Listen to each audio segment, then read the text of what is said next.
On a bright spring day in April, New Englanders Sylvanus and Julia Dodge welcomed Grenville Mellen Dodge into the world. He was a bright and industrious child. At 14 years old, while working on the nearby Landers family farm, he was inspired by the older, charismatic Frederick Landers to become a civil engineer and pursue a military education. Dodge enrolled in Norwich University in 1848, where he focused on math, grammar, logic, military science, and civil engineering. He graduated from Norwich University in 1851 and moved to Peru, Illinois, chasing the promise of employment and adventure. In the wild and opportunistic West, Dodge thrived. On November 23, 1853, he first laid eyes on Council Bluffs. Though it was just a small hamlet, Dodge saw a dynamic future, a gateway to possibility, and an essential role for himself within it. But Council Bluffs' potential was not the only thing occupying his thoughts. While in Peru, Illinois, Dodge had become acquainted with a beautiful, refined, and spirited young woman named Ruth Ann Brown. At 22 years old, he and Ruth Ann married.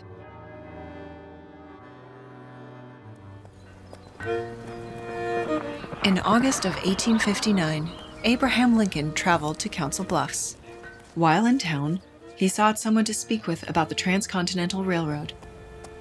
At 28 years old, Dodge sat down with Lincoln at the Pacific Hotel on its wide front porch, where they discussed ideas and logistics for 2 hours. At the end of the meeting, a bond had been formed and a shared vision born. Not one, but many railroads will someday center here. Dodge supported Lincoln's bid for president as part of Iowa's delegation and attended his inauguration in March 1861.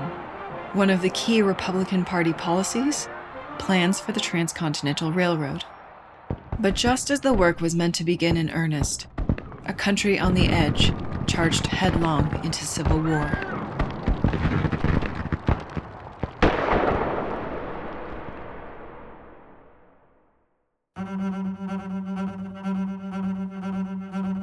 Not long after Arkansas and Tennessee seceded from the Union, Grenville Dodge was appointed colonel of the 4th Iowa Volunteer Infantry, fighting for the Union. On March 7th, at the Battle of Pea Ridge in Arkansas, Dodge's brigade faced a fierce and bloody battle against a superior Confederate force. They were outnumbered 3-1. As he would tell the story, 3 horses were shot out from under him in the course of the fighting.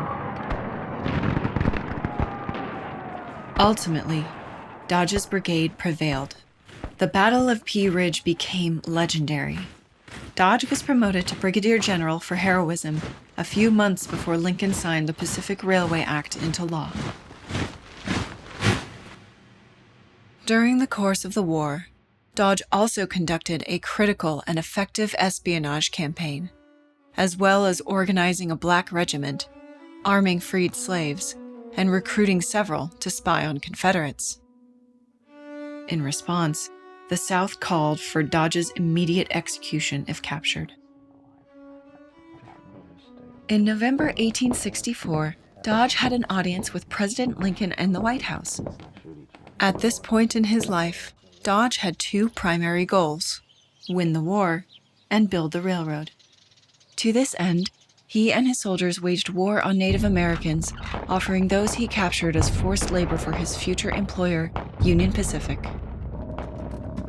In the summer of 1867, he established Cheyenne, Wyoming, and his team went on to travel across the West. They laid 487 miles of track in Black Hills and crossed Sherman's Summit at 8,212 feet, the highest point of any railroad on the planet. In the summer of 1868, Dodge was summoned to Laramie to meet with his boss, Vice President of the Union Pacific Railroad, Thomas C. Durant.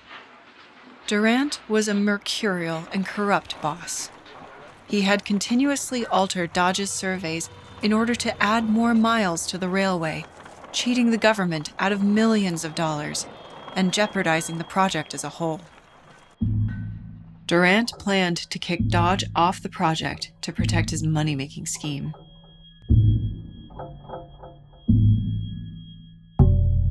He entered the negotiation flanked by his allies, including the legendary General Ulysses S. Grant, who was also the Republican nominee for President of the United States. Also present were famed Civil War generals William Tecumseh Sherman and Philip Sheridan, as well as Major Generals Christopher Augur and Francis Preston Blair, the Democratic vice presidential candidate. Durant's coarse methods of intimidation were no match for the power and influence of Dodge's contingent. Dodge brought a cannon to a gunfight. Before the day was over, Dodge was given full authority on the routes for the Union Pacific Railroad. Finally, on May 10, 1869, after a furious, back-breaking effort, the Union Pacific and Central Pacific Railroads were joined with golden spikes at Promontory Point. At 38 years old, Grenville Mellen Dodge stood proudly and surveyed what he considered the greatest achievement of his life. He had, in his mind, helped unite the country once again. To be a titan in the Gilded Age is to know privilege upon privilege. Dodge becomes the chief engineer for the Texas Pacific Railway, and the Dodges split time between Texas, their dream house in Iowa, and New York. He is often in the company of his friends Ulysses S. Grant, Theodore Roosevelt, and Andrew Carnegie, and consults on railways around the world. He lives to see Council Bluffs grow into the thriving railway hub that Lincoln predicted it would be.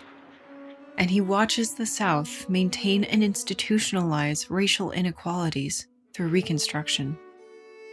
When Dodge returns to Council Bluffs permanently in 1907, he turns his attention to philanthropy, focusing on animal welfare and Civil War veterans. He is often seen walking to and from his office with a cat on his shoulder.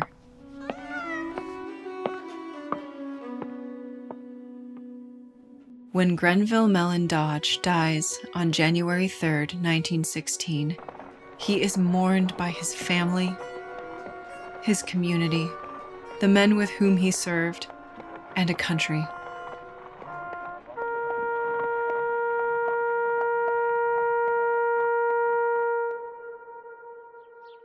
Months later, Ruth Ann succumbs to her illness. A statue of a black angel stands as a reminder of her life and last moments. Ultimately, Dodge has surveyed or constructed 16 railroads in 6 countries, totaling over 63,000 miles of track. It is enough to circle the earth almost 3 times over. In Dodge's will, he provides for his fellow veterans and their children, as well as the disadvantaged in his beloved home of Council Bluffs. A titan in his time, the echoes of his impact continue today. He leaves behind a legacy that is both enduring and complicated, a tide in an ocean of time, much like the man himself.